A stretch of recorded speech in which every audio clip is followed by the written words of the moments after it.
¿No? Ya, bueno, entonces empezamos para no acabar fuera de hora. Bueno, darles la Perfecto. bienvenida a todos, buenas tardes con todos y todas. Esta es la cuarta sesión, el día de hoy día hemos empezado el lunes, estamos en la cuarta y mañana ya es la última que estamos con la Corte Superior de Ayacucho. Hoy Ujú. está acompañándonos la especialista Gaby López, ella tiene 3 años en el módulo de violencia como secretaria judicial y también forma parte de Terra de Home que ayuda a niños en reinserción, infractores a la sociedad. Y bueno, ella es la primera participación en esta sesión. Como ya sabemos, cada día ha habido una especialista distinta. El tema que va a abordar ella hoy es activación del sistema judicial, ¿no? Gaby ya nos va a explicar la dinámica. Igual yo voy a estar conectada para cualquier apoyo que se requiera, ¿no? Bienvenida, Gaby. Perfecto. Buenas tardes con todas y todos. ¿Me escuchan? Sí, se escucha perfecto. Perfecto. Bueno, el día de hoy vamos a tratar acerca en esta sesión sincrónica, vamos a hacer, bueno, toda la valoración acerca de la ley 30.364. Bueno, vamos a partir acerca de diferentes puntos sobre la recepción de la denuncia, la ficha de valoración, audiencia y medidas de protección. Creo que como todos hoy día estamos cansados, he escuchado por ahí que quieren una taza de café, creo que todos estamos cansados, venimos de trabajar y quiero que esta sesión sea bastante activa.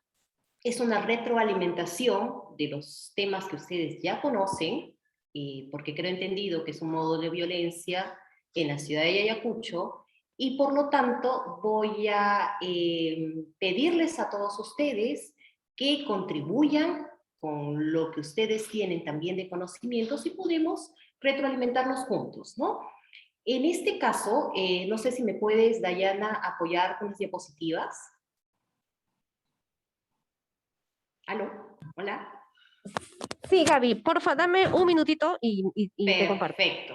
Bueno, ante todo, si ustedes desean contribuir, hablar en el transcurso de esta conversación, porque yo lo llamo conversación, porque hay diferentes puntos que ustedes ya también manejan y hay que reforzar actualizaciones. Recién ha habido una actualización julio, en fecha 23 de julio de este año, que ha cambiado algunas cositas que también quiero ponerles en conocimiento y si cualquiera quiere levantar la mano, dar su opinión, el micro está abierto. Con respecto a diferentes puntos que vamos a tratar, el objetivo en sí de esta sesión es sensibilizar respecto a la violencia contra la mujer e integrantes del grupo familiar, ¿no? En ese sentido, tengamos presente qué entienden ustedes acerca de la violencia contra la mujer y los integrantes del grupo familiar. Si tiene alguien, levantar la mano o llamo yo para saber y partir de lo que ustedes entienden y lo que ustedes ya más o menos manejan en el transcurso diario del día a día, ¿no? Porque me supongo que ustedes deben ver a diario violencia, ¿no? ¿Qué dice Geraldine Andrea Aguilar Anaya, si está presente?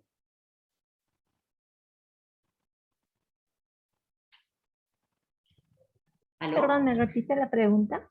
Mi amor, ¿qué entiendes tú sobre violencia contra la mujer? ¿Qué sabes tú sobre la violencia contra la mujer y los integrantes del grupo familiar en aplicación de la 30.364?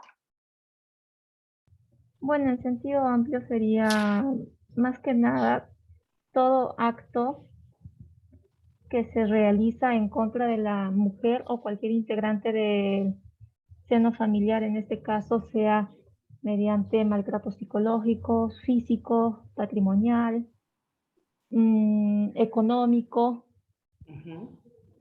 Perfecto. más que nada de Y manera general. Sí. claro, a ver, y Gerald, Marta Quispe Luján, ¿qué entiendes cuando hablamos? La ley dice, bueno, la protección, la norma dice, es prevenir, erradicar y sancionar toda forma de violencia contra la mujer y el grupo familiar. Pero habla de dos aspectos, el aspecto público y el aspecto privado. A ver, Maribel Quispe Luján, ¿qué entiendes acerca del aspecto público y el aspecto privado?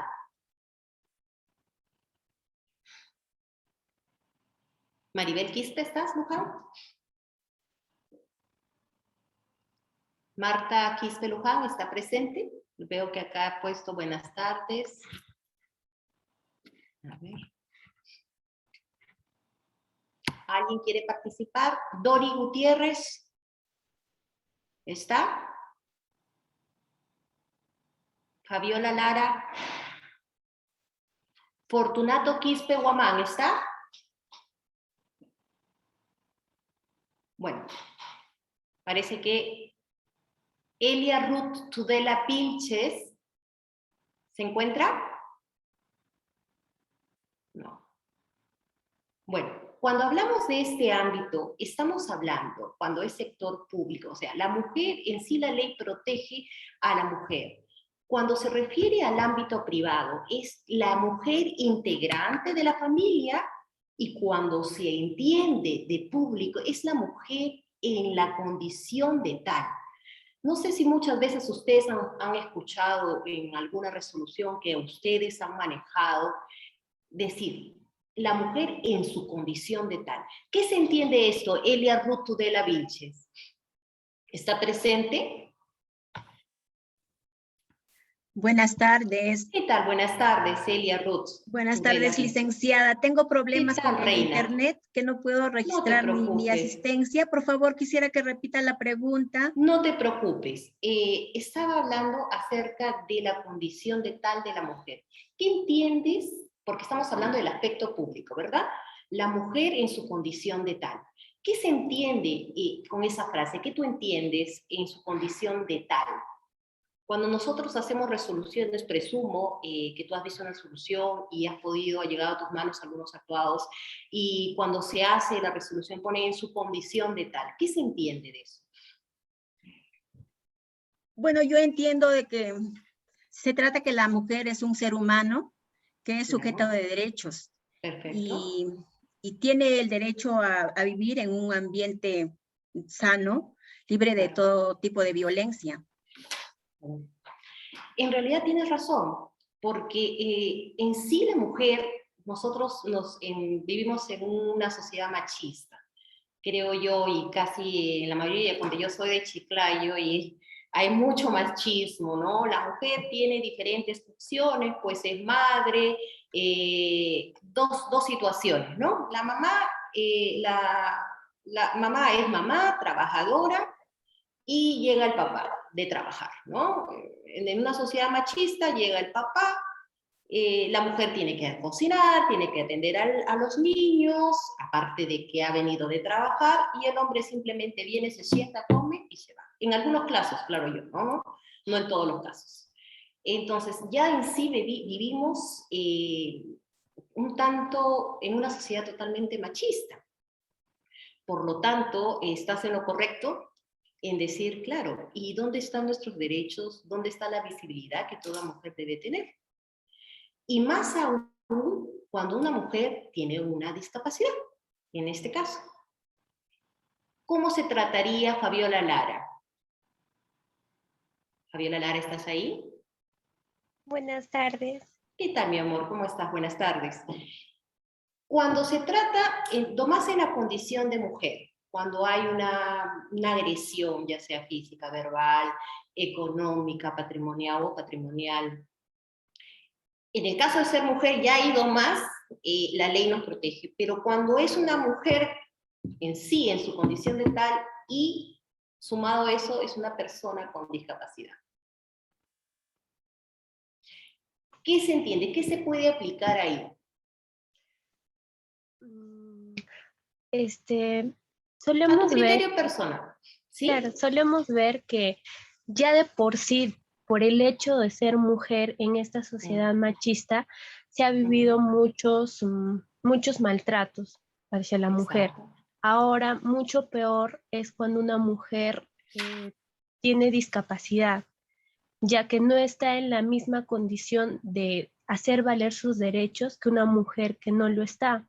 Entonces, las personas, como vivimos en una sociedad machista, las personas todos solemos discriminar a esas personas porque no pueden hacer valer sus derechos y aún así, cuando piden ayuda, no sabemos cómo actuar frente a ellas. Claro, en realidad las condiciones las tienen. El problema es la sociedad en sí.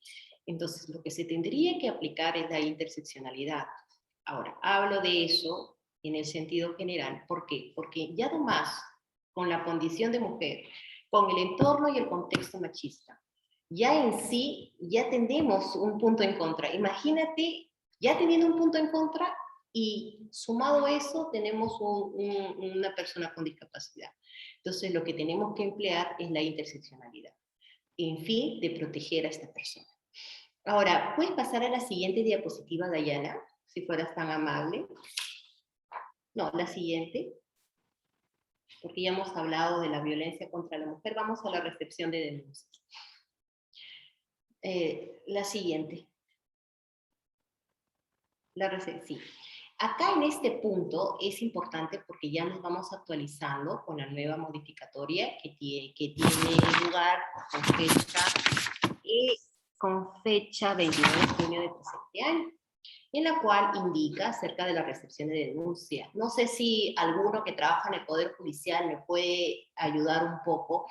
Ahora, en sí, las denuncias son recepcionadas por la Fiscalía de Familia, Penal Mixta o la Policía Nacional del Perú. La recepción de la denuncia es la víctima o la tercera persona que acude directamente. Ahora bien, ¿se acuerdan? No sé si a ustedes antes les ha pasado que cuando llega una denuncia, después de que se ha emitido la medida de protección, nosotros tenemos que remitir los actuados a la fiscalía, y era todo como que hacer las copias, tratar en la medida de que todos los actuados enviarlos a fiscalía, y la comisaría ya no actuaba en ese sentido. Ahora cambió. Ahora las comisarías están con orden y dispuestas a que ellos pasen todos los actuados directamente a la fiscalía y a nosotros nos mandan copia. Así como que se hace mucho más corto la diligencia, ¿no? Ya no es que va a la juzgada, el juzgado tiene que sacar las copias, que entre su archivo, etcétera, etcétera. Y ahora todo es digitalizado, que eso ayuda mucho más a la inmediatez, ¿no? A que todo sea más ágil, más amplio, más rápido. Que, en fin, también de que se dicte las medidas entre 24 y 48 horas y se ejecute a través de la comisaría y pase de ser preventivo a sancionar. Siguiente, por favor. Diana. Ya, acá es todo esto, está como, cómo se hace para proteger, o sea, cómo viene, ¿no? La denuncia, como ustedes ya tienen entendido, y creo que ya lo manejan, ¿no? Nos viene a través de la comisaría, puede venirnos de la fiscalía, del Centro de Emergencia Mujer, nos puede del Ministerio de Justicia, ¿no? Y nos llega a nosotros. Nosotros tenemos un plazo. Quiero que me digan si están ustedes en lo correcto o cumplen los plazos de las 24 y 48 horas. ¿Qué dice al respecto Fortunato Quispe Guamán? Muchas gracias. ¿Cómo está, Fortunato? Muy buenas Qué noches con gusto. todos los presentes. ¿Qué tal? Buenas noches con todos y todas. Dime, ¿tú estás de acuerdo con esos plazos? ¿Lo cumplimos entre 24 y 48 horas para prevenir? Con la nueva tendencia por el COVID, todo ello, ya no se realiza las audiencias, ¿no? De manera directa. No, claro.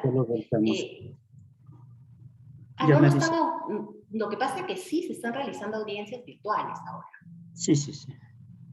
Sí, doctora. Ya, pero no, yo te hablo de los plazos. A ver, ¿tú crees que en la realidad, o sea, ya estamos hablando, uno es la ley, ¿ok? La 30.364, en la cual busca la prevención, porque nosotros ahorita estamos en etapa preventiva, ¿no? Yo voy a hablar de la etapa preventiva, porque ya en otro caso de la Fiscalía, el Juzgado Penal, que se encargan de la sanción. Ubicamos en la preventiva. ¿Ustedes cumplen las 24 y 48 horas para poder emitir una resolución en la realidad? Doctora, en el caso, ¿no? Yo que laboro en la provincia de Huancasanco, Ayacucho, las medidas de protección las otorgo de inmediato. ¿Esto por qué, doctora? Esto porque, ¿no? Digamos, el agresor puede, ¿no? Una vez suelto o regresar a su casa, puede cometer un acto, ¿no? Ya Claro, y sea... lo que queremos es cortar es el ciclo de violencia, ¿verdad? Exacto, y entonces por esa razón se le expide de manera inmediata, excepcionando lo que es la audiencia. Es en el Ya, caso mío. Pero no, yo, claro. de mi punto de vista, yo no estoy de acuerdo con la fijación de una audiencia, toda vez de que en ese lapso de tiempo puede ocurrir un acto lamentable, ¿no? Que, Pero ¿en qué casos usted, o sea, porque a veces cuando vemos, ponte una ficha de valoración severa y vemos, ponte algunos indicios que nos hagan presumir, porque recordemos que estamos en una prevención, tratando de cortar el ciclo de violencia, en ese momento hay casos que nos llegan un poquito ambiguos, escuetos, o sea, muy simples. En ese caso, ¿no vería usted bien realizar alguna audiencia para un poco dilucidar los actuados? eh, yo lo veo de otra manera, doctora, porque Dígame. como le digo, ¿no? Las medidas de protección son preventivas y de Claro, inmediato actuar, ¿no? Y es por esa claro. razón los órganos que Usted actúan, ¿no? La prescinde de las policía, audiencias, de plano. sí, sí, sí. Yo de plano prescindo, toda vez de que Perfecto, de inmediato debe darse esas medidas de protección claro. a la víctima, doctora. Claro, no, Así es. en parte es la decisión de cada juzgado, ¿no? De prescindir y automáticamente dar las medidas de protección, ¿no? Y me parece súper bien de que lo vean así, pero tenemos también que analizar también los contextos. Por eso, el punto iba sobre los plazos. Usted está en lo correcto que sea entre 24 y 48 horas. Sí se cumple en su caso, en su juzgado lo cumplen, ¿no? Sí se cumple, doctora, sí se cumple. Perfecto, gracias por su participación, señor doctor. ¿Hay alguna otra opinión al respecto? Si en realidad les parece el plazo de 24 a 48 horas para la emisión o en todo caso que se prescinda totalmente de las audiencias. Buenas noches, no sé si se me escucha, por ¿Cómo favor. está? Buenas noches, doctora. Coménteme. Doctora, buenas noches. Sí, efectivamente escuchaba a mi colega que me antecedió con la opinión respecto a las audiencias que debemos citar para casos de violencia familiar. Efectivamente, también es de analizar y debemos tomar ciertos criterios de acuerdo al contexto en el que nos encontramos. Y efectivamente en Exacto. provincia es bastante difícil, resulta bastante dificultoso tener que notificar, por ejemplo, a un anexo lejano donde uno Claro. no tiene acceso vehicular, sino que tiene que definitivamente pues utilizar otros medios. En ese Claro. sentido, en el caso mío, por ejemplo, que trabajo en la provincia de Churcampa, efectivamente hay casos pues con riesgo severo. De acuerdo a la ficha de valoración hay riesgo severo, entonces en esos casos tenemos que dictar medidas de protección dentro de las 24 horas, eso es cierto, y lo respetamos, los plazos, y lo respetamos por lo menos en el Distrito Judicial de Ayacucho. Tengo entendido que todos los jueces manejamos ese criterio uniforme.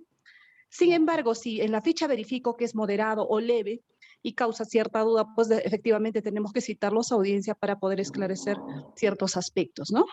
Claro, ahí es donde se tiene que analizar el contexto, ¿no? Sobre responsabilidad y confianza y poder.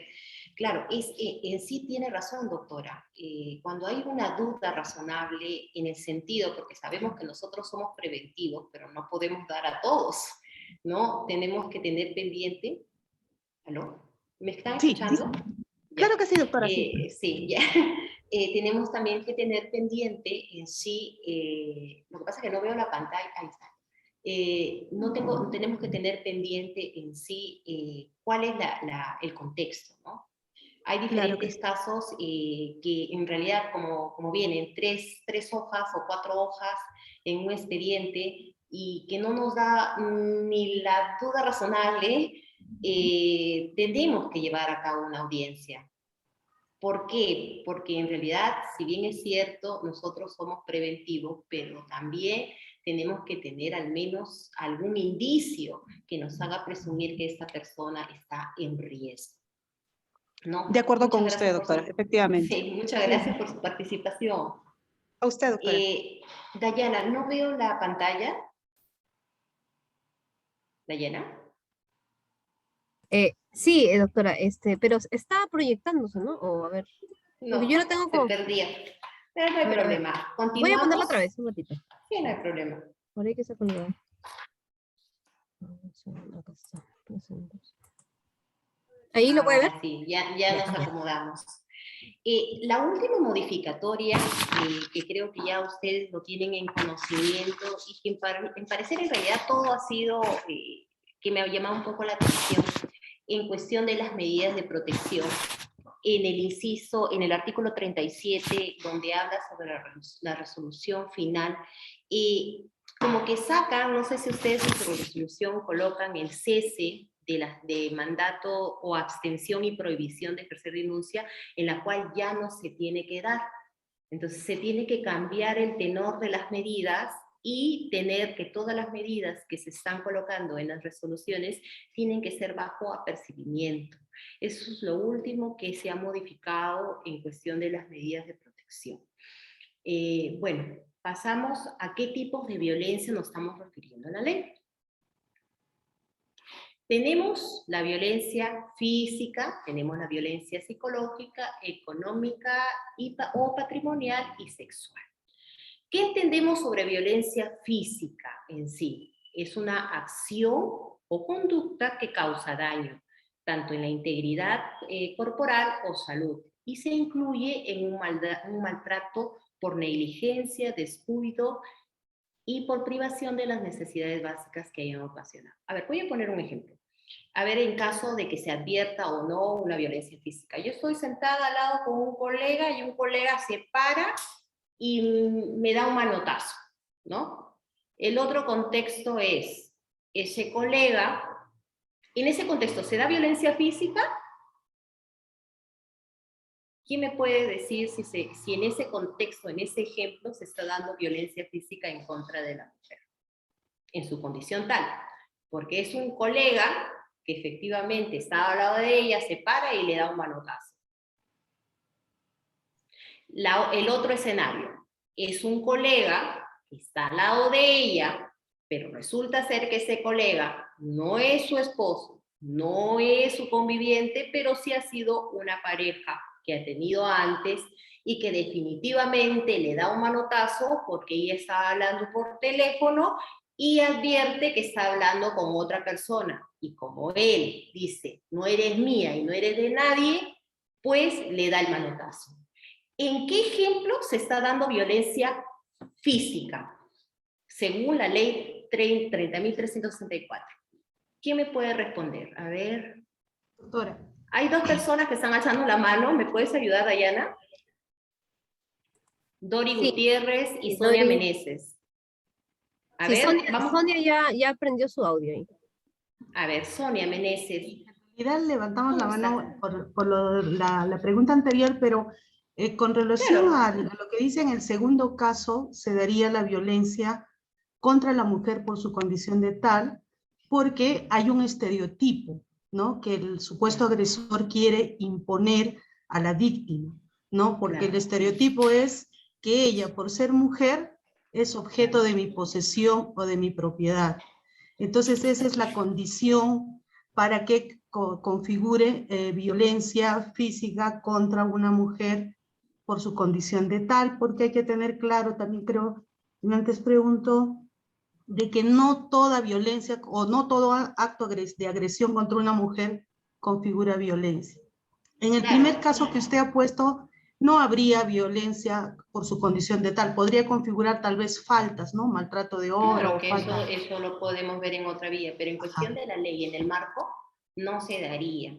Aparte, has dicho un punto muy importante, estereotipos. Estereotipos. Y el estereotipo que se convierte en violencia. Ahí es donde pasamos directamente a analizar en qué contextos nos estamos moviendo, ¿no?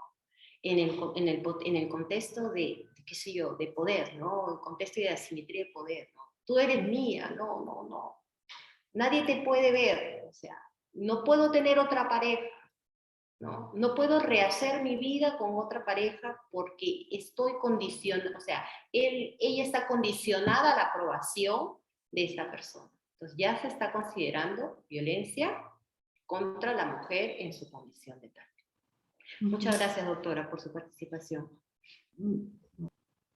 Ahora, con respecto a la violencia psicológica, que es un ámbito súper grande, un ámbito muy amplio, porque estamos hablando de la conducta humana y las afectaciones que pueden darse al respecto. Entonces, ¿qué entendemos acerca de del tipo de violencia y esta afectación de violencia? Se dice que es una acción o una conducta tendente a ¿qué? A controlar, a aislar, a que te sientas chiquitita, a que tú cuando tú lo mires hasta los platos se te caigan cuando estás cocinando, o cuando tú sientas que no, o sea, sientes que ya no, que eres inferior a esta persona, a este agresor, donde se configuraría una asimetría de poder. La voluntad de humillar, avergonzar, que puede ocasionar daños físicos. ¿Alguien tiene algún caso en sí? ¿Alguien está levantando la mano, Dayana? Hay una manito levantada de Dori Gutiérrez que quiere aportar. Sí, fue de hace un rato, no sé si quiere agregar algo sobre A ver, Dori Gutiérrez, si tu aportación es bienvenida. Como le digo, estamos acá para poder conversar y si en todo caso tienen alguna experiencia en sí que se pueda analizar, bienvenido sea. Creo que no. Buenas noches. Sí, ¿Cómo buenas está, noches. Ya yo doctora Dori levantaba la Gutiérrez? mano. ¿Qué tal? Bienvenida. ¿Alguna acotación acerca de Otra violencia? pregunta. ¿Algún casito Pero que haya bueno, entendido? prosiguiendo con violencia psicológica, bueno, lo Claro. tradicionalmente que se denuncia es el hecho de que las insultan con palabras soeces, ¿no? Aparte de ello, a veces les reclaman un tema de infidelidades. Ya. Y en muchas ocasiones también hemos visto que les cuestionan la falta del cumplimiento del rol como ama de casa o como mujer, básicamente, ¿no? En esos casos Los son los que roles hemos que visto. desempeña, ¿no? Los roles que desempeña, ¿no? Por más que es una persona independiente, una persona que en igual condición trabaja, pero llegando a casa es otra conducta, ¿no? Es madre, mujer, qué sé yo, empleada de todo.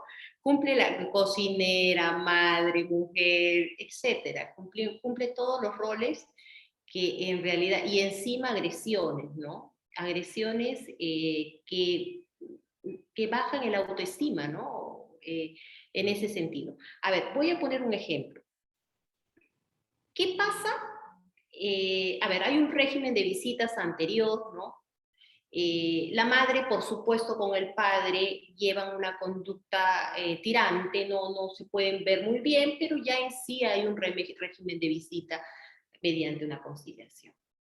El padre llega a visitar a la madre para sacar a la menor y la madre dice, no, baja la tía porque el padre no quiere tener problemas con la madre y la madre dice, yo no te lo entrego, yo quiero que el padre de mi hijo baje a recoger al menor, ¿no? Entonces, ella denuncia violencia psicológica. Se da en este contexto de poder, el contexto de confianza, responsabilidad. ¿Se está dando en sí una violencia psicológica en agravio de ella? ¿Quién me puede responder o me puede aportar acerca de este casito? A ver, vamos a llamar. Doctora. Sí, Sonia, ¿cómo estás? sí, quería opinar. ¿Qué tal? Creo que en el caso que usted plantea, y es frecuente esos casos que tenemos, Sí. las disputas por la tenencia, etcétera, no configuraría violencia psicológica en el caso específico porque no habría contexto de relaciones de poder desigual, porque la violencia no está ocurriendo para someterla, subordinarla o en ejercicio de una autoridad abusiva, sino es en una disputa de padre e hijo por el tema de la tenencia o del régimen de visitas. Entonces, Claro, en esos en casos, claro, en esos casos solemos tener mucho cuidado para evaluar el contexto, porque es muy frecuente que los abogados y las mismas partes pretendan instrumentalizar, ¿no?, los procesos de tutela urgente para claro, ratificar sus pasa pugnas, seguido, ¿no? para todo lo demás, sí. Esa Claro, sería incluso en algunas denuncias de parte ya vienen con el tenor de tenencia. Y en realidad, en sí, nosotros, cuando advertimos una violencia psicológica en sí, de gravedad, y donde vemos que hay un riesgo inminente, es de que se da esas medidas cautelares de protección inmediata, pero temporales también, porque estamos hablando que es un proceso preventivo, ¿no? En la cual después va a tener que llevarse en otro proceso, ¿no? En sí tiene razón, doctora, no se configuraría una violencia porque definitivamente no hay riesgo, no se da la simetría de poder que configuraría una violencia psicológica. A ver, en el caso conocido, creo que ustedes, a ver si conocen el caso de Melissa Paredes, creo, esta chica en sí, de que dice que, ¿qué se configuraría ahí? ¿Hay violencia psicológica por parte de este futbolista en contra de ella? En todo caso, si ella denunciaría, en el hipotético caso que ella denunciaría.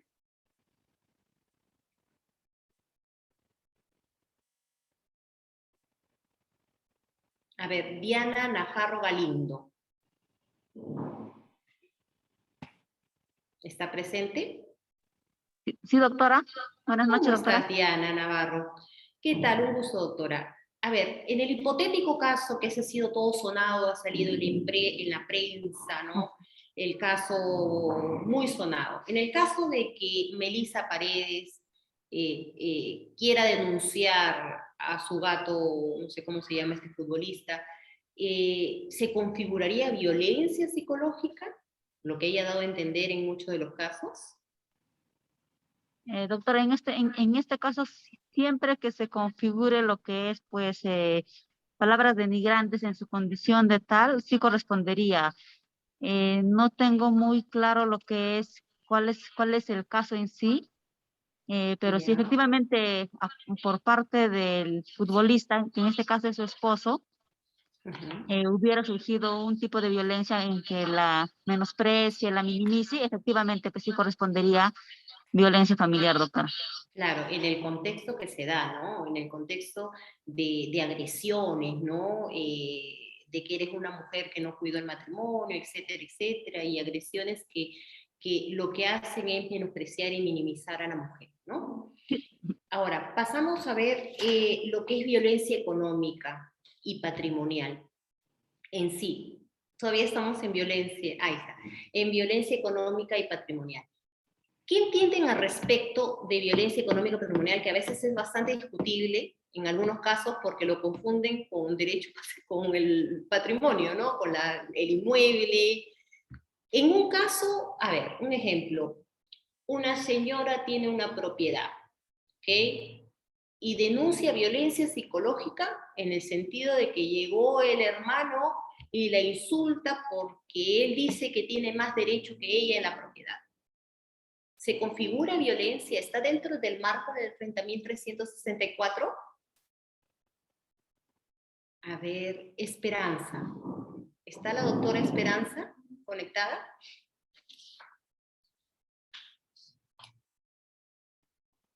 ¿Doctora Esperanza? ¿Está la doctora Fabiola Lara? A ver. Doctora, buenas noches. Disculpe, estoy con problemas con la red. No te preocupes, doctora, no se preocupe. Bueno, en sí, ¿alguien más que quisiera dar su opinión acerca de este casito? Se configura cuando una persona va al inmueble, le discute al hermano por la posesión o porque tiene más derecho de ese inmueble, ¿configuraría una violencia patrimonial o económica? No, doctora, no configuraría en el caso. También es frecuente también ese tipo de denuncias, ¿no? La disputa por bienes patrimoniales, de herencia, pero no configura violencia, uno por el contexto, ¿no? Porque no hay una relación de poder asimétrica, sino es una disputa patrimonial por intereses patrimoniales, totalmente distinto a lo que debe ser una violencia económica o patrimonial. Claro, y muchas veces lo confunden, ¿no? Porque dicen, es una acción o misión que dirige para ocasionar menoscabo en recursos económicos, pero no aplica el contexto. O sea, lo que Exacto. nosotros tenemos que aplicar es el contexto. Si Ujú. realmente está afectando a esta mujer o está afectando a los integrantes del grupo familiar.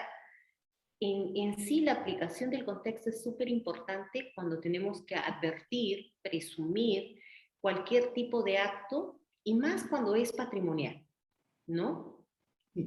Ahora, en la violencia sexual, que creo que nos viene bastantes casos, al menos en Lima, ingresan muchos casos de violencia sexual.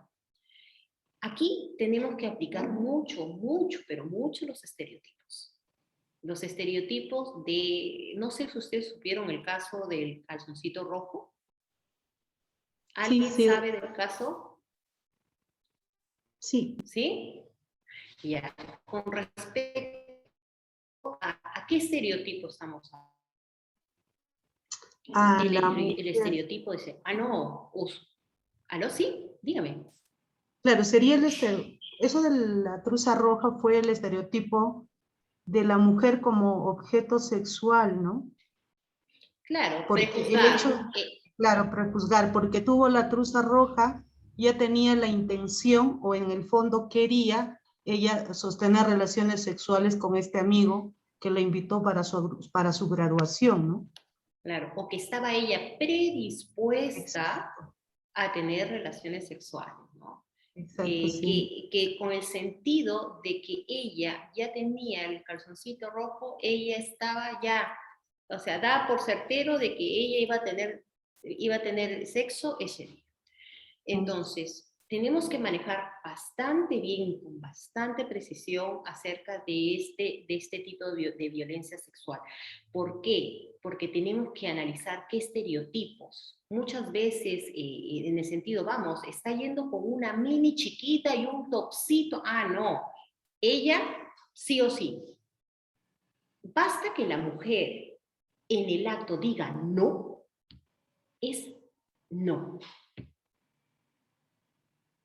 Eso es lo que nosotros tenemos que advertir. Sacar todos los estereotipos, porque no manejamos el estereotipo, o sea, del machismo, ¿no? Miro a una mujer que está andando, ¿no? Con una minifalda o un taco, ya, ella quiere, pues, ¿no? O ya empezamos a prejuzgar, ¿no? Le gusta la vida fácil. Creo que más de una he escuchado, entre propias mujeres incluso, ¿no? Le gusta la vida fácil. Le gusta esto, le gustan las cosas apretadas. Ah, no, fácil, ¿no? Está predispuesta a tener una relación sexual. Ahí tenemos que tener bastante cuidado. Y con respecto también a los menores, con las personas, o cualquier persona con vulnerabilidad, ¿no? Ahí viene casos de tocamientos indebidos. Yo tuve un caso de una madre, miren, que no creía en su hija, y su hija denunciaba al padrastro de tocamientos indebidos, ¿no? Y la madre pues no daba razón y no creía que su hija, pensaba que su hija estaba mintiendo. Entonces, la menor aseguraba que el padrastro le tocaba sus partes íntimas, hasta que pasó por cámaras GSL y claro, advirtieron que la menor estaba totalmente afectada. Entonces, ahí es prevenir, estar alerta, que todas las personas con vulnerabilidad están expuestas. ¿Alguna otra acotación que quisieran dar acerca de violencia sexual? ¿Alguien que desea dar una aportación o algún casito que le haya llegado que sea bastante interesante para poder analizarlo? A ver. Fabiola Lara, ya dio, Fabiola Lara. Dori Gutiérrez o Diana Najarro Galindo.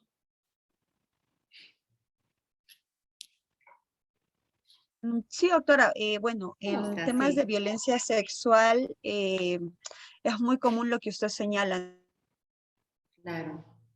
Es de verdad ¿no? que De que bastante común. las Sí. mujeres, incluso siendo menores de edad, Sí, bueno, en Ayacucho estamos viendo casos que son violentadas a muy temprana edad, muchos casos de niñas, ¿no?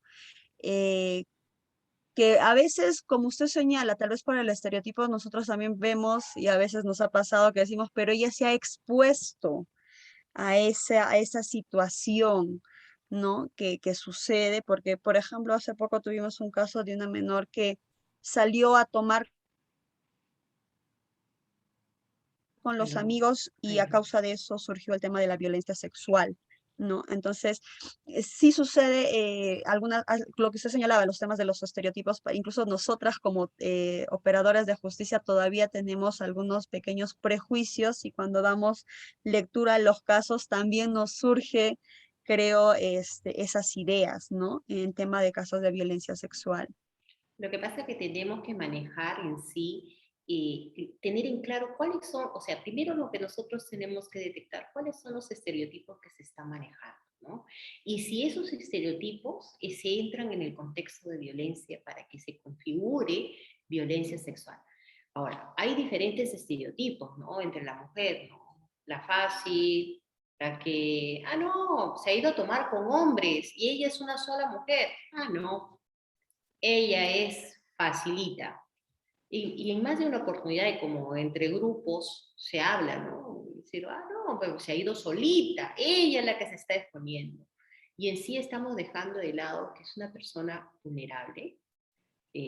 Uno no está expuesta, no va con un letrero acá en la frente y decir, vamos, viólenme o cometan cualquier tipo de acto indebido contra mi persona. Entonces, ahí tenemos que tener bastante claro cuáles son los estereotipos y que esos estereotipos estén en el contexto de violencia, ¿no? Para poder aplicar la ley. Gracias por tu participación. Pasamos a la siguiente diapositiva. Dayana, ¿cómo estás? A ver. Acá vamos a hablar sobre los nudos críticos de las medidas de protección, porque ya nosotros ya partimos de saber qué es una medida. Entonces, no sé si les ha pasado, más en las fichas de valoración, ¿ustedes creen que son bien tomadas esas fichas de valoración? ¿Quién tiene una experiencia acerca de la ficha de valoración en sí, que a veces es contradictoria, ponte con el informe social que en algún momento se le toma o evaluación psicológica? ¿A quién le ha pasado con una ficha de valoración? En sí, la ley lo dice que es un instrumento probatorio, pero en sí, ¿usted cree que es bien tomada, es adecuadamente tomada esta ficha de valoración? ¿O quien usualmente a veces lo toma, que es en las comisarías o dependiendo del operador que lo está tomando, ¿usted cree que es adecuado el informe que estamos recibiendo de esa ficha de valoración? ¿Quién tiene alguna opinión acerca de esto? Doctora, al respecto, ¿Cómo está, doctora?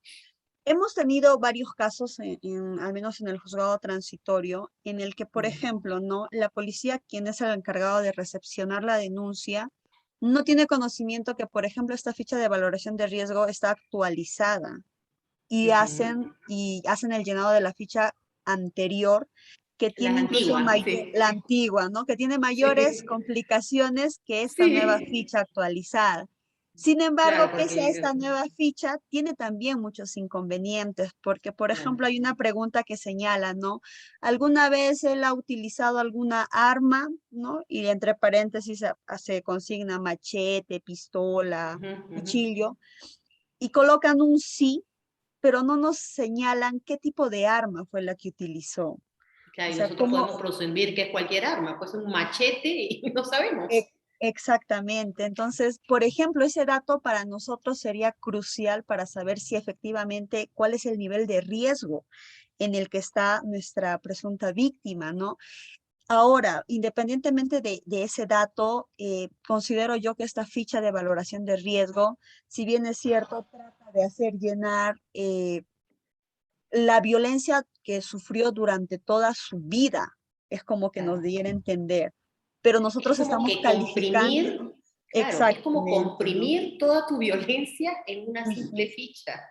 No sé si les ha Exacto. pasado que incluso los operadores, que vendría a ser en el primer caso, que son las comisarías, le dicen, Bueno, intenta que quiere intenciones de matar. Usted sabe que cuando hay intención de matar, la quiere matar.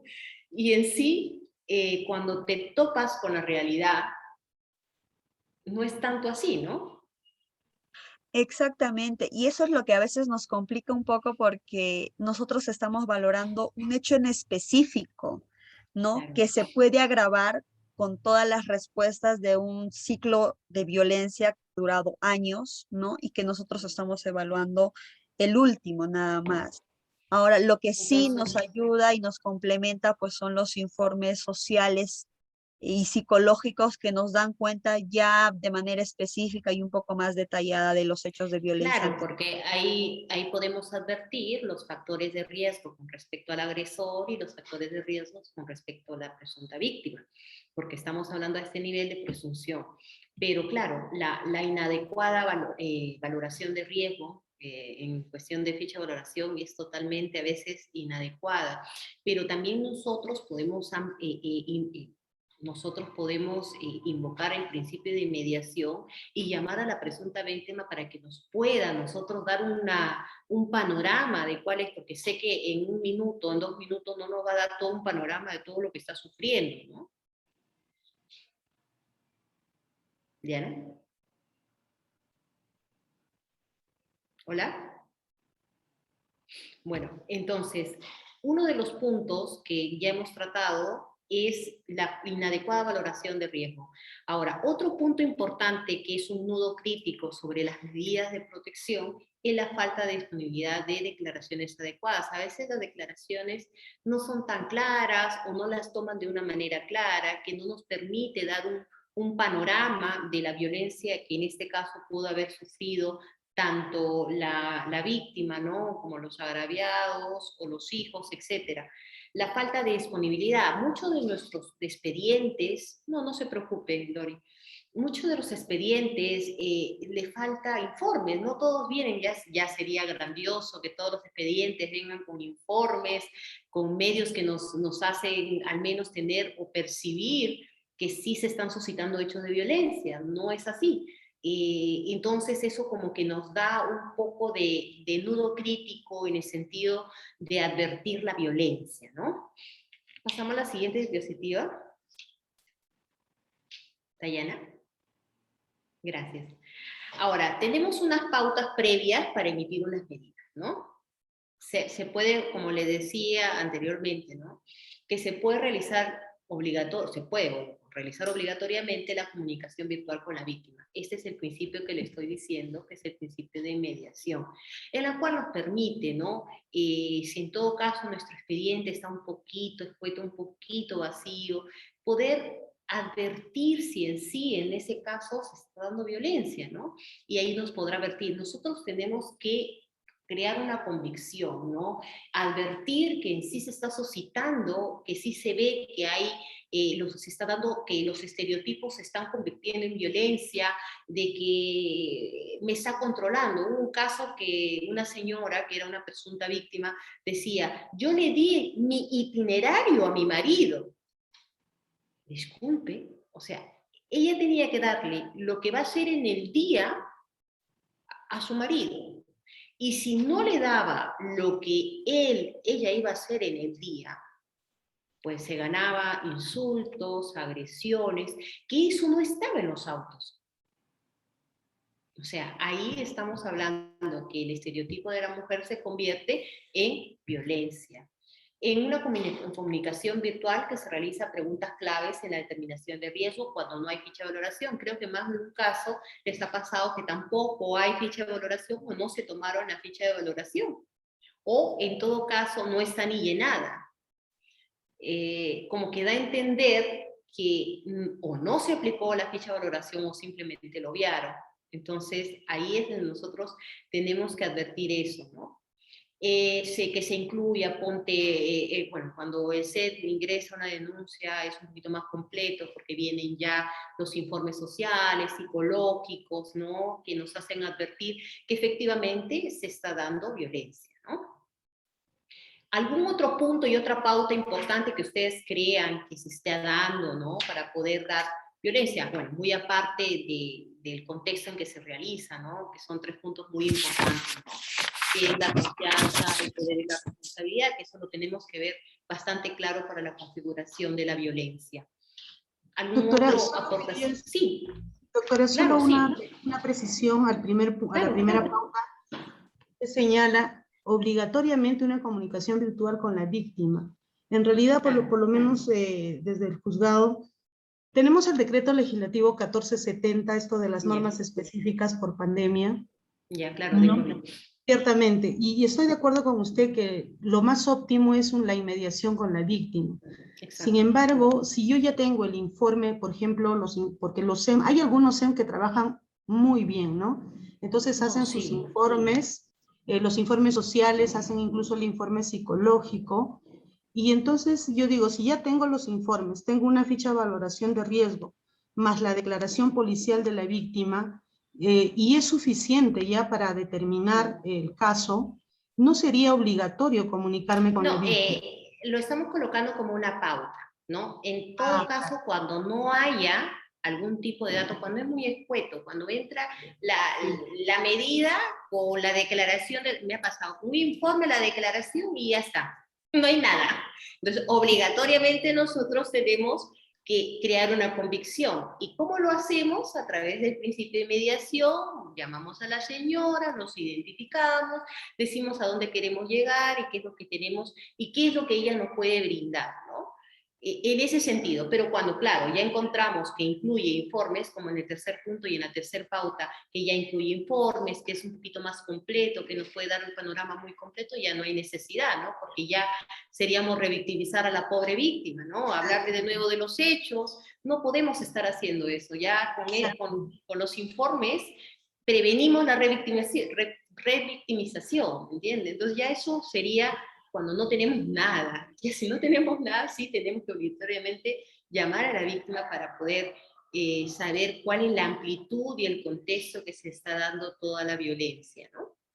Y sí, justamente eso de la revictimización, de acuerdo, doctora, y también de hecho que nosotros, por ejemplo, aún cuando tengamos los informes, generalmente nos falta precisión para determinar las medidas cautelares, por ejemplo, ¿no? Ahí sí es necesario comunicarnos con la víctima, que sí lo hacemos y ayuda mucho a precisar nuestras medidas de protección o las medidas cautelares. No sé si les ha pasado que a veces en las declaraciones, en las manifestaciones o los atestados policiales, en la cual advierte, y es muy escueto y en sí tenemos que ver más allá, ¿no? Podemos presumir que la denunciante sí tiene violencia, pero con respecto al menor, como que, claro, si está el menor presente, claro, hay una afectación, ¿no? Indirecta, pero si en sí no sabemos cuál es la gravedad para poder brindar una medida cautelar, en este caso, ¿no? Sí es bueno llamar por teléfono y comunicarse directamente con la agraviada. Sí, doctora. Ese era el punto. Y complementando con lo que antes justamente había levantado la mano por eso, cuando usted indicaba que hay que llamar a una audiencia, en realidad en la práctica, en este tiempo de pandemia, exacto, lo que se ha aprendido y creo que debe permanecer, no obstante, ya no haya pandemia más adelante, es que en muchos casos las audiencias pueden prescindirse y hacer que nuestra actuación o el dictado de medidas de protección sea inmediato, en 24 horas, por ejemplo, sustituyéndolo por estas llamadas, ¿no? Por la comunicación directa sobre aspectos de duda puntuales, ¿no? Porque es factible dictar las medidas de protección sin audiencia. Claro, de hecho hay casos en los que la duda es extrema, en realidad son cuestiones muy genéricas, ambiguas, incluso contradictorias en la declaración. Ahí tal vez podamos optar por una audiencia, ¿no? No, porque o no le ha pasado que hay un informe, ponte del CEN, que dice que tiene afectación severa con todos los factores, y viene un informe del ministerio y nos dice que es leve. Eso es cierto, sí. Y es una contradicción. Entonces, ahí creo que estamos llamados a tener con claridad.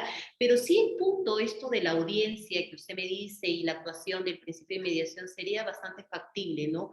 Para al menos poder acortar los plazos y también, como son procesos totalmente rápidos, que según los principios dice que tiene que ser inmediatez para salvaguardar, ¿no? El riesgo que puede tener la presunta víctima, pues sí, sería bastante factible, ¿no? Es bastante factible, ¿no? Sí, doctora. Gracias por su aportación, doctora Sonia. Siguiente, Dayana. Acá vamos a ver 4 puntos, ¿no? Los factores de riesgo que justo lo estamos hablando, que ustedes pueden ver en todos los informes psicológicos.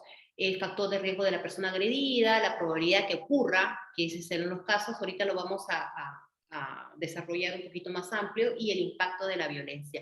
La siguiente, Dayana, por favor. Factores de riesgo con respecto a la persona agredida. Se encuentra en el contexto de la vulnerabilidad, discriminación interseccional, o sea, por edad, por la discapacidad, por el origen étnico, embarazo, entre otros. Bueno, ahí le he puesto cuál es el articulado. Si tiene ingresos, con ingresos actualmente. Si piensa que puede ser agredida, que a veces le preguntamos, ¿usted piensa que puede ser agredida o siente miedo que en algún momento salga de su casa y la puede agredir? También es un factor de riesgo. O que vive en el mismo techo, a veces sí, compartimos el mismo techo, pero me agrede constantemente, ¿no? Si ha habido agresiones en otros entornos, a veces cuando la va a ver a la oficina de su trabajo o la espera fuera de la oficina para saber si habló o no habló con alguien, ¿no?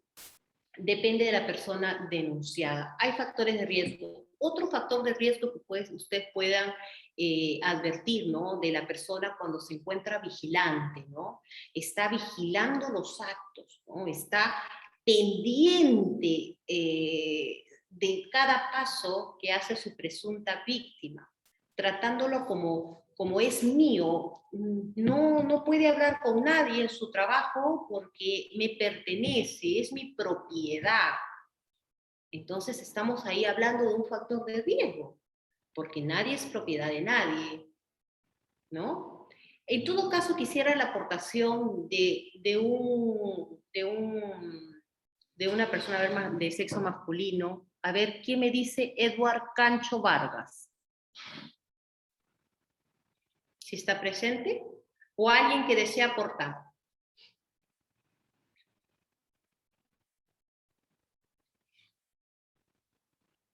A ver, ¿Edward Cancho Vargas no se encuentra presente? Bueno, ¿ni un caballero se encuentra presente?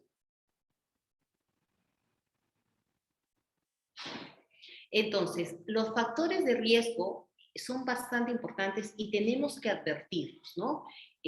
A veces la víctima dice, no, me vigila, me controla hasta lo que me pongo en el día, ¿no? Yo no puedo salir con una falda porque ya está diciendo que soy una mujer de la calle o que me estoy buscando marido, ¿no? Entonces, esos factores los podemos advertir tanto en los exámenes, en los informes psicológicos, incluso también en los informes sociales, que dan una característica mucho más importante en cuestión de los factores de riesgo. Pase la siguiente, por favor, Dayana. Con respecto a los factores de riesgo de la persona agresora, si tiene también antecedentes, también tenemos que ver que es una de las partes importantes. No sé si les ha pasado que cuando estamos advirtiendo, ¿no? Y vemos en el sistema integrado judicial de que él tiene otro caso, pero con otra pareja, pongámoslo en eso, ¿no? No es con la misma persona, sino con su ex pareja, también ha tenido hechos de violencia o se han suscitado hechos de violencia y ahora es con esta persona, ¿no? ¿Está Edward Cacho Vargas? ¿Se encuentra? A ver, vamos a ver qué participantes. O sea, en ese sentido tenemos que advertir cuál es la peligrosidad, ¿no? Si es celoso, ¿no? Los celos, en parte sano, sí, una limitación, pero cuando nos vamos a un extremo, esos celos se convierten en un riesgo en contra de la mujer, ¿no? Si consume drogas regularmente, nos ha pasado de que o son alcohólicos o llegan a la casa con trago y se vuelven violentos, o llegan con, bueno, pasados con sustancias que hacen de que se vuelvan agresivos. Si sabe manejar, eso es importante, tenemos que saber si sabe manejar armas para poder también tomar acciones y medidas adecuadas con respecto a eso, ¿no? Esos factores son bastante importantes en los cuales tenemos que advertir y en sí también precisarlo en nuestras medidas. Pásalo al siguiente, Dayana. Con respecto al impacto de la violencia, tenemos el daño que se ha causado. Si puede ser, como lo tenemos, puede ser un leve, puede ser moderado o puede ser grave, ¿no? El incremento de la intensidad. No sé si ustedes han visto en la ficha de valoración que dice, ha incrementado en el año, ¿no? Se está incrementando la violencia. Ese es un factor bastante importante que tenemos que tener en cuenta, porque ya vamos fijando que la audiencia, en vez de ir de bajada, va de subida. Entonces hay un riesgo eminente que puede ocasionar una desgracia, ¿no? Si hubo amenazas de muerte, eso es bastante importante advertir, porque usted sabe que a veces las palabras se pueden volver hechos, ¿no? Entonces lo que queremos nosotros es evitar tragedias, ¿no? A veces decimos, bueno, emitimos las medidas de protección, claro, ¿no? Son a favor de la mujer. No es tanto así. Es también a favor, aunque ustedes no lo crean, del agresor. ¿Por qué? Porque estamos impidiendo que cometa un delito.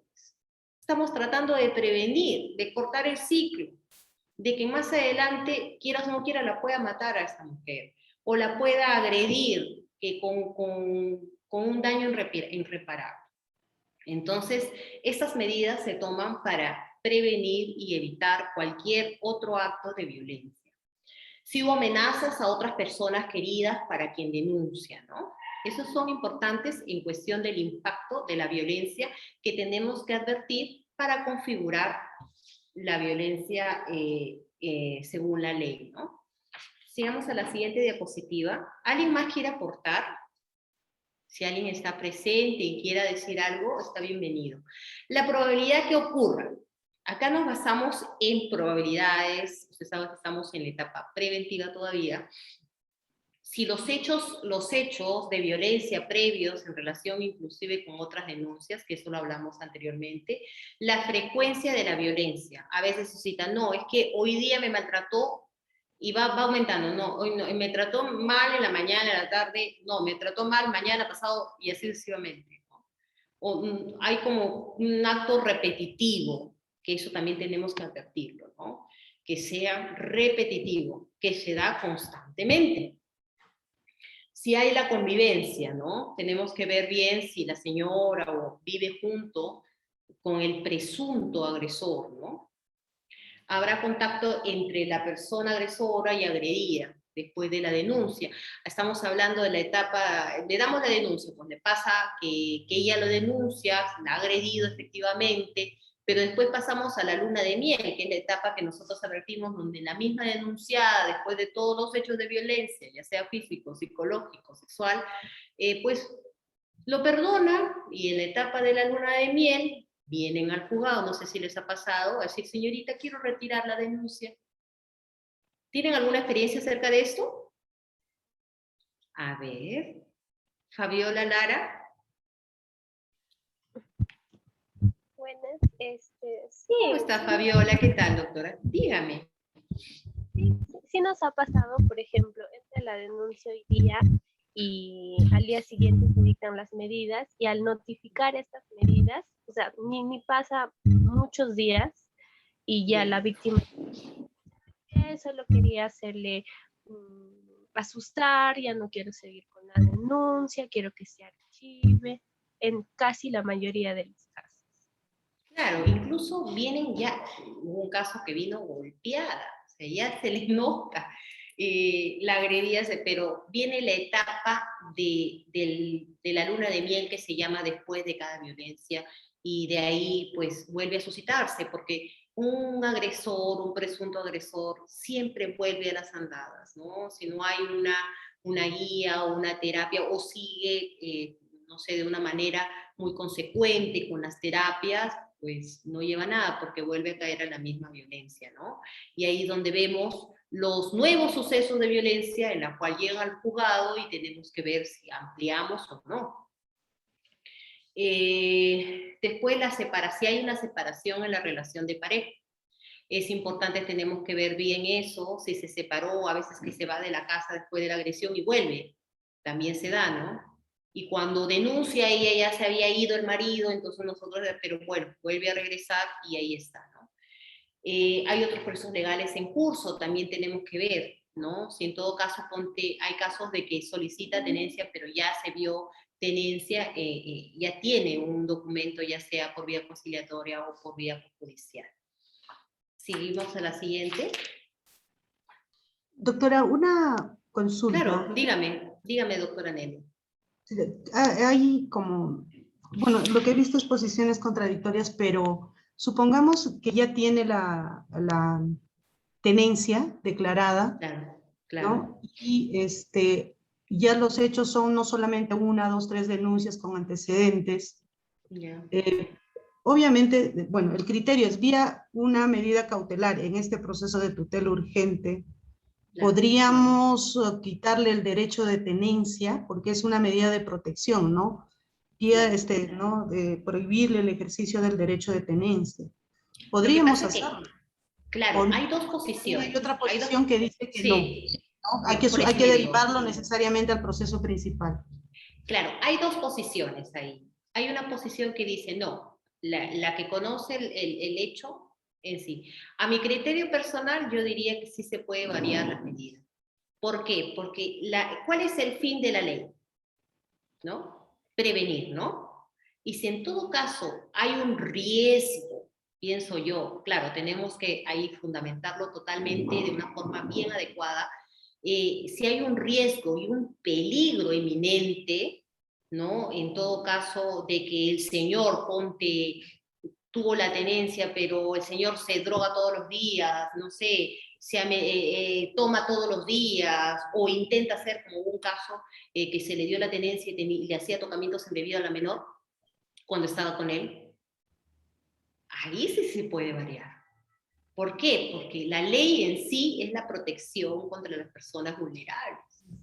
Entonces, si nosotros fundamentamos bien en ese aspecto, ¿no? Del peligro y el riesgo que la presunta víctima está, o sea, que está en riesgo inminente, claro que sí, ¿no? Ese es a mi criterio personal, pero hay dos posiciones totalmente enmarcadas que dicen, no, quien lo conoce, que ellos vean si realmente lo varían o lo dejan tal y como, ¿no? Pero en sí, la ley lo dice bastante claro, ¿no? ¿Cuáles son las personas vulnerables? Te lo indica bastante bien. Si hay un riesgo inminente, ¿no? No podemos dejar a un presunto agresor, ¿no? Que le haga tocamientos donde hay una presunción, donde ya hay una alerta, ¿no? No se puede. Se tiene que necesariamente variar. De acuerdo. Ese es mi criterio personal, pero sí sé que hay dos posiciones bastante marcadas en ese aspecto, ¿no? Y es bastante delicado. En realidad es un tema que es bastante largo, bueno, no me ha tocado, pero es muy bonito sobre las cautelares, ¿no? Sí, doctora. A ti. Bueno, en las pautas para la emisión de las medidas de protección, cabe la aplicación de acá esto lo he puesto para poder un poquito como que actualizarnos con la nueva modificatoria del 006 del 2021, acerca en el artículo 37.3, donde dice que no cabe la aplicación de mandato de cese. Creo que antes nosotras en las medidas de protección colocamos cese a la violencia, ya no se utiliza más. o podemos cambiarlo o colocarlo como impedimento, pero en sí el mandato de cese, abstención y o prohibición para ejercer violencia en sí ya nos está dando, ¿no? Ya cambió la manera de ver este aspecto, ¿no?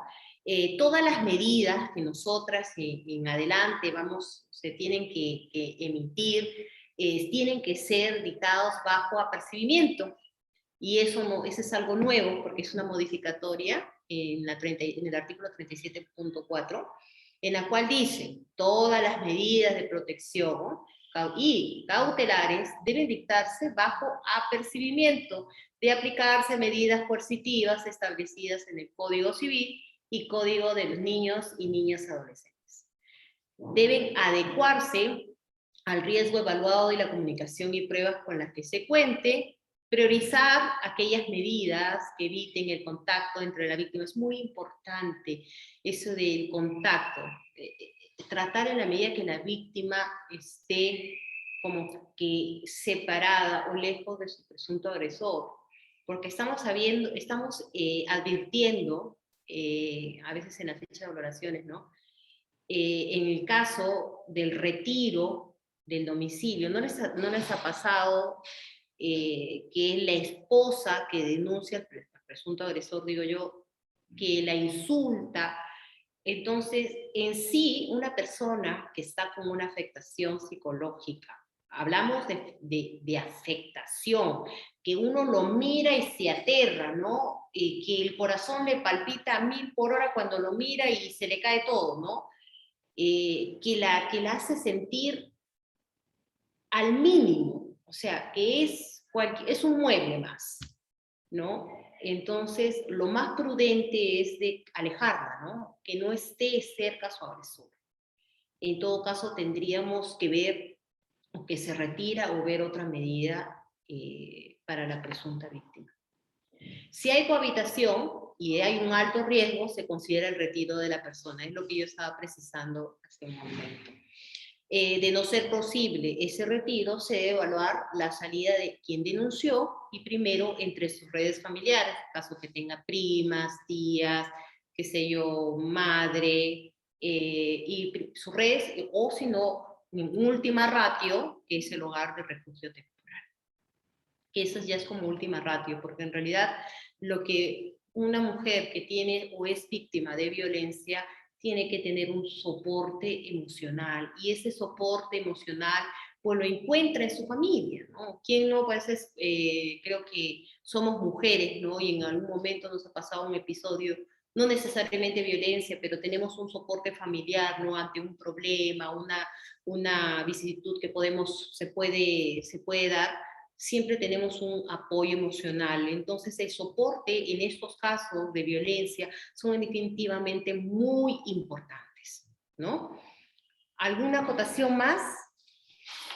Doctora, quería hacerle una pregunta. Claro.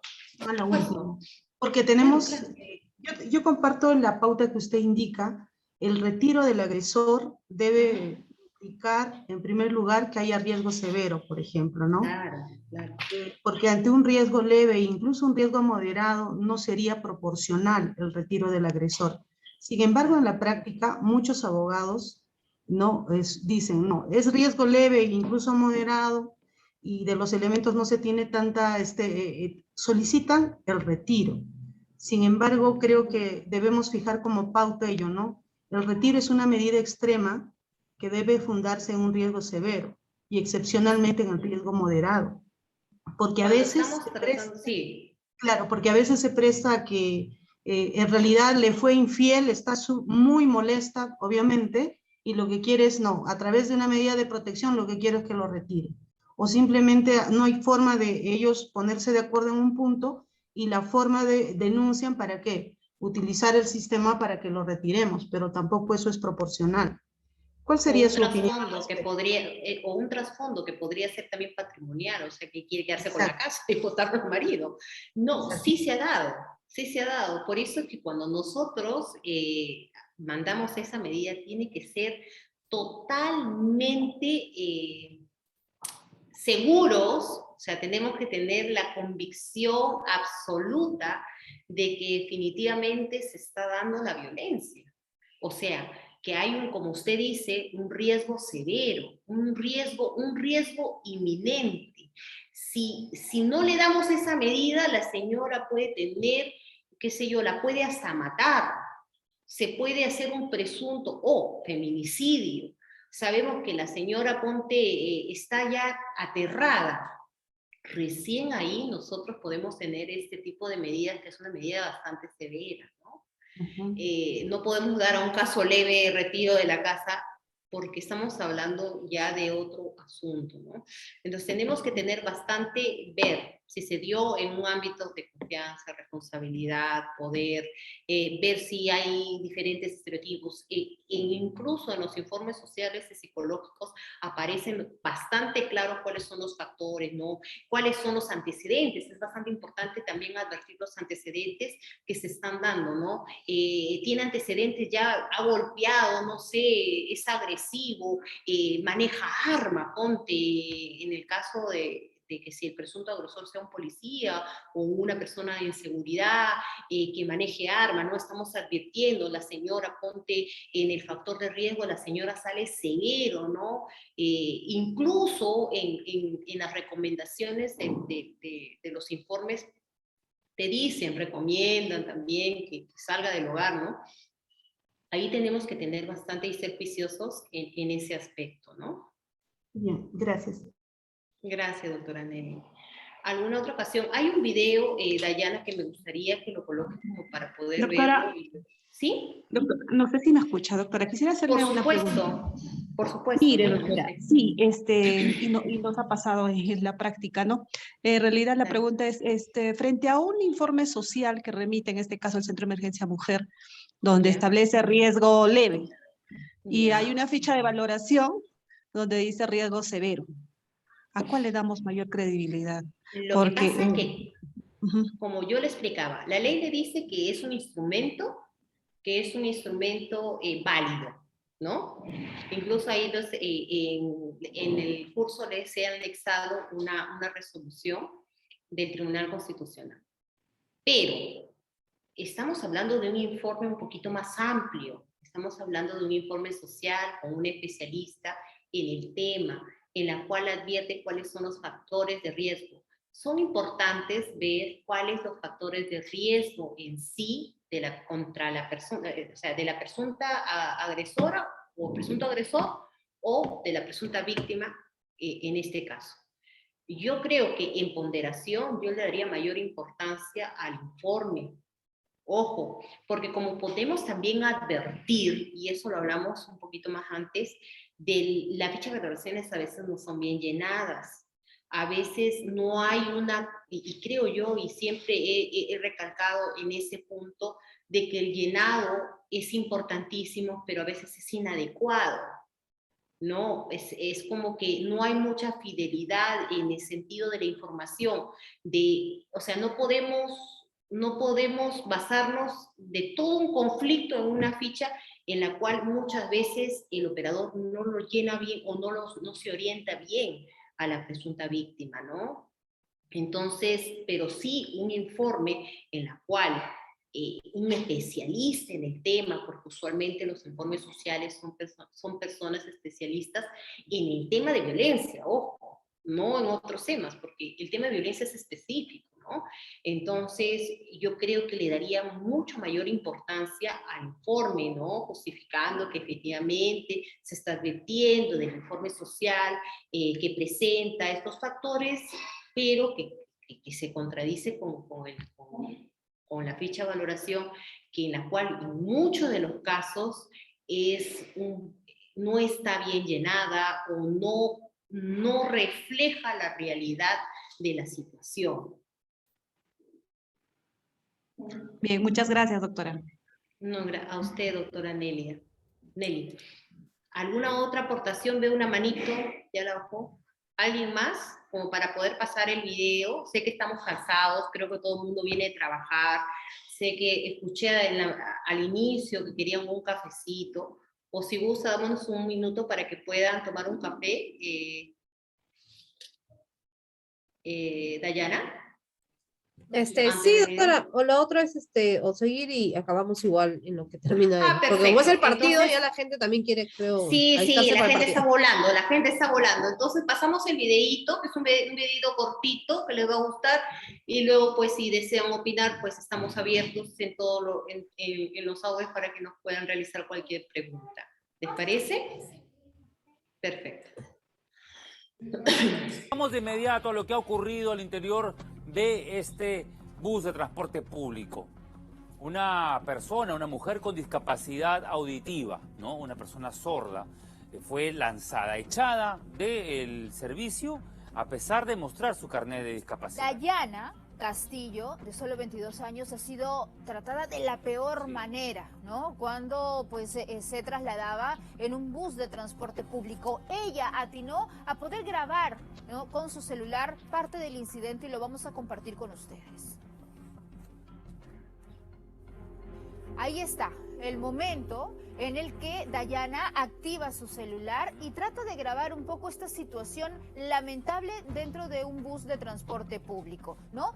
Pues el cobrador... Ustedes se preguntarán, Alicia, ¿por qué no se oye, no? ¿Por qué no hay palabras? Obviamente Dayana es una persona con discapacidad auditiva, ¿no? Que no tiene habla, ¿no? No puede expresarse, ¿no? Entonces, por eso ella no podía hacer su reclamo como una persona común y corriente con todas sus facultades. Así es, pero el video es más que importante, Fernando, para entender esta denuncia, porque hay un cobrador que le exige el pasaje, y recordemos que las personas que tienen su carnet de discapacidad están pues facultados a no pagarlo, ¿no? No tienen la obligación de pagar el pasaje, y la bota de mala manera, la saca del vehículo de transporte público porque para el conductor simplemente esta muchacha no quería, no le daba la gana de pagar el pasaje, ¿no? Bien, vamos a ir rápidamente entonces a escuchar el reclamo indignado de la protagonista de la historia, de la madre de esta muchacha y también de Talía Garay, que ha llegado al encuentro de ellas. ¿Qué tal?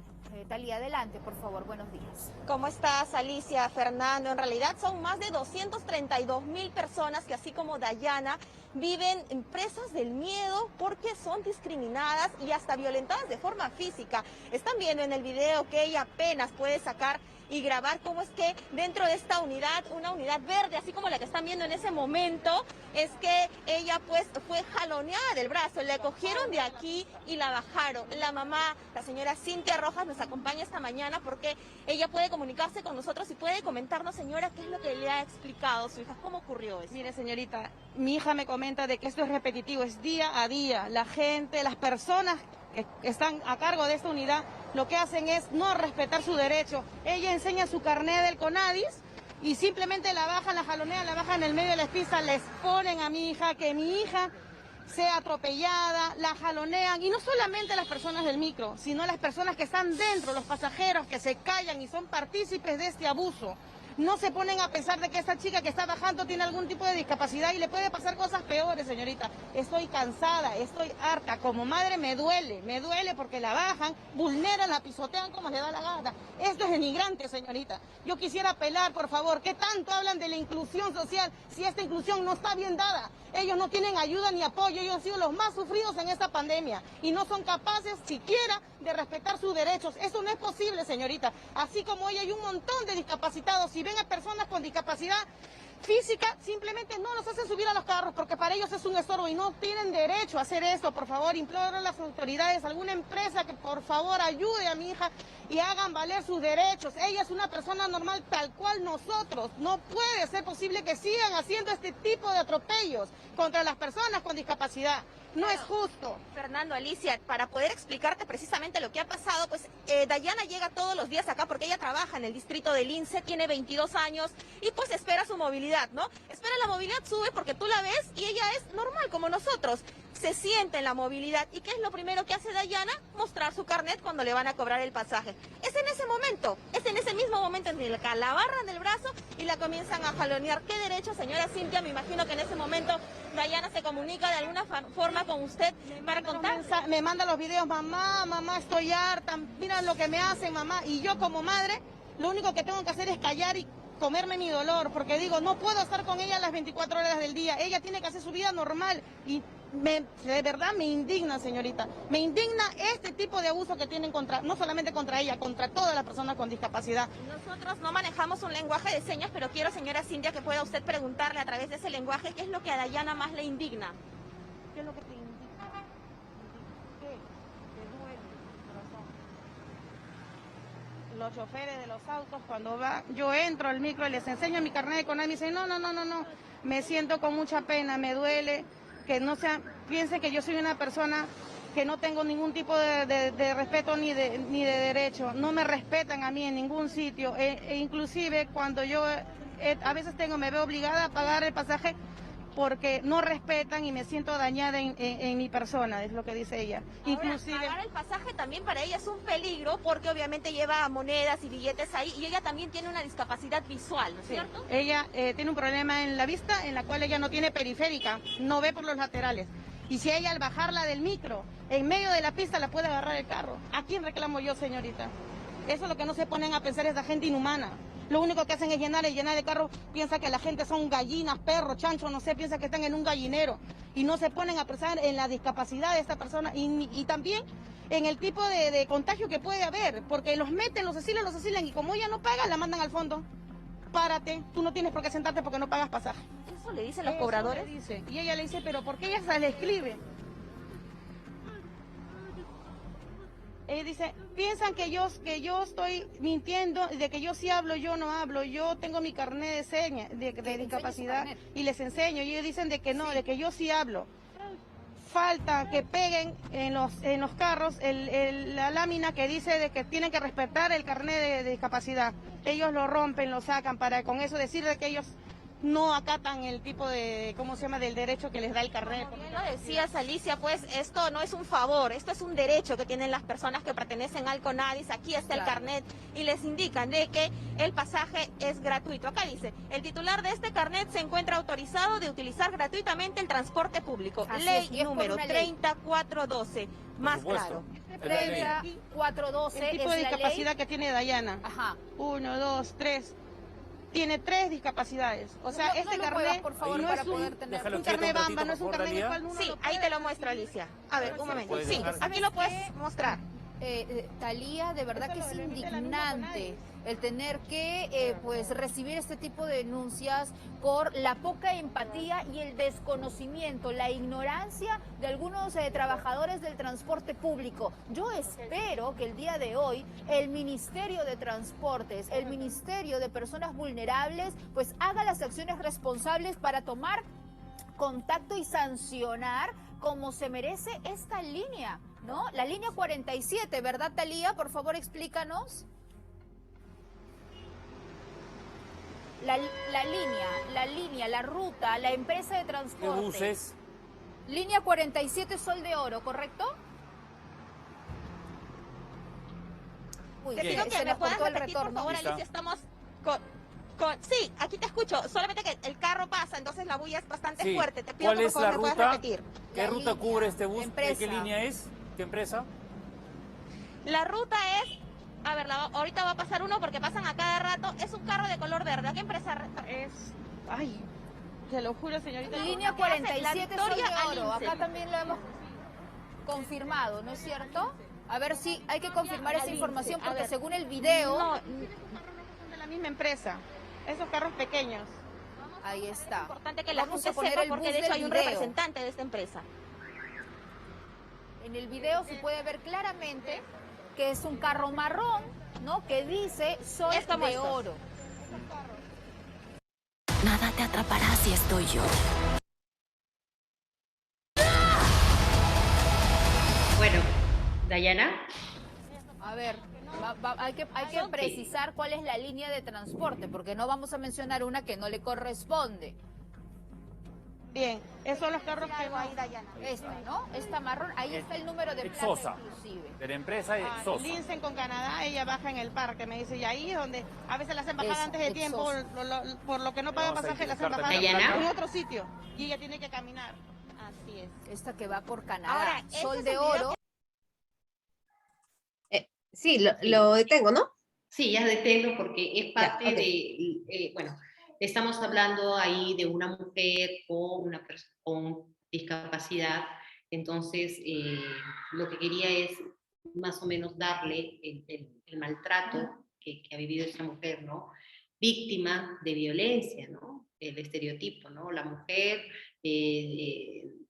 no, pareces normal o la discrimina, entonces está bajo el contexto de violencia, ¿no? Sé que, no sé si hay gente, porque ya creo que empieza el partido, bueno, si hay alguna duda o algo que desean aportar, bienvenido para finalizar esta sesión sincrónica. Dayana, a ver, me ayuda si hay alguien que desea aportar o desea Sí, realizar no alguna tengo a pregunta. nadie. Sonia creo que ha abierto su audio, si es que hay algo más que A agregar. ver, Sonia. Y solamente siempre he tenido esta duda, me gustaría saber su opinión, Claro. doctora. Es con relación a la infidelidad. ¿La infidelidad puede tomarse como una forma de violencia psicológica? Lo que pasa es que tenemos que ver el contexto. Hablamos de violencia, dependiendo, ¿no? Si en la infidelidad te dicen, bueno, no vales nada, vamos, no sirves ni para esto, es un contexto. Es bastante delicado porque no necesariamente no necesariamente una acción puede ser violencia psicológica. A veces cuando dices, no, pero le fue infiel y está afectado psicológicamente, pero tenemos que trasladarlo eso al contexto de violencia. No necesariamente una infidelidad, porque es una acción en sí de seres humanos, pero tenemos que adaptarlo. O sea, si en todo caso hay una infidelidad, tenemos que entrarlo en el contexto de violencia. ¿Me dejo entender? O sea, yo puedo tener como ser humano, no lo digo, pues puede ser que en todo caso le es infiel a otra persona. Ahí tenemos que ver si en realidad esa acción está dentro del contexto de violencia. ¿Cómo así? ¿No? Yo le soy infiel a esta persona, ¿ok? Y encima le digo, oye, ¿sabes qué? Es que no servías para nada. Eras una desgraciada, eres una sucia, a mí no me atraes para nada. Se está configurando hecho de violencia. ¿Me dejó entender? Sí, claro. Pero si en todo caso se fue infiel y que, bueno, a veces relaciones por producto del contexto en sí, de una pareja que se puedan suscitar, digo yo, ¿no? Por el desgaste, ya son otros temas, ¿no? Un desgaste, cada uno lleva su camino y ya está. Hay que también diferenciar bien acerca de una afectación psicológica o algún tipo de conducta que me pueda generar, qué sé yo, una tristeza, ¿no? Que es temporal. No sé si le ha pasado, si en todo caso fue, o no sé, una persona que le han sido infiel. Es momentánea la tristeza, porque pasado un periodo vuelve a realizar sus actividades. En cambio, la afectación no. Es algo un poquito más profundo, donde la persona ya se siente imposibilitada, minimizada, despreciada, menospreciada. ¿Me entiende? En todo el aspecto, en todo el contexto, se siente chiquita, invisible, que no vale nada. Ahí es donde eso pasa a ser al contexto de violencia y la ley te dice, vamos a prevenir, vamos a cortar, vamos a tratar de que esta persona, bueno, a través de una de las medidas que es la terapia, que en sí puede ser facultativa, pero que ayuda a sopesar toda esta afectación que ya tiene en sí, porque ya han menoscabado su autoestima. ¿Me dejo entender? Por eso hay que tener bastante cuidado porque son dos contextos también distintos. Claro, sí. Gracias, profesora. Justamente por eso, ¿no? Porque yo ponía un caso en la que, bueno, le fue infiel. No la denigra, no la desprecia, le dice más bien, ¿sabes qué? Vamos a terminar, yo ya voy a iniciar, o tengo otra persona. Y es ella quien insiste, persigue, lo vigila, ¿no? Y finalmente... Más bien, él tendría que denunciar. Exactamente. Entonces, En realidad, yo me he atrevido, sí, en algunos casos, porque no es recurrente, ¿no? Claro, hay casos en los que sí llega al tema del contexto, pero cuando no hay, se declara un no al lugar. Pero no se suele entender este punto, no se suele cuestionar cómo es posible. Y lo que pasa es que esa conducta que como seres humanos tenemos, qué sé yo, de que se acaba una relación, pero eso tenemos que transmitirlos en el contexto de poder, responsabilidad y confianza. Sí. ¿Me entiendes? Entonces ahí... Ese es el punto. Muchas gracias, ha quedado. Claro, doctora Sonia, a sus órdenes. Otra opinión, pregunta, algún tipo de duda, aportación, o dejamos por terminado la sesión sincrónica para que puedan ver el fútbol. Esperemos que ganemos hoy día contra Bolivia. Sí, creo que no hay más consultas, doctora Gaby. Bueno, agradecerle en principio a usted por este taller que ha sido bastante práctico y creo que ha resuelto bastantes dudas que podían tener desde el trabajo que realizan, ¿no? Sí, y bueno, agradecerles a cada uno de ustedes. Yo sé que, como dice la doctora, están cansados y vienen de trabajar.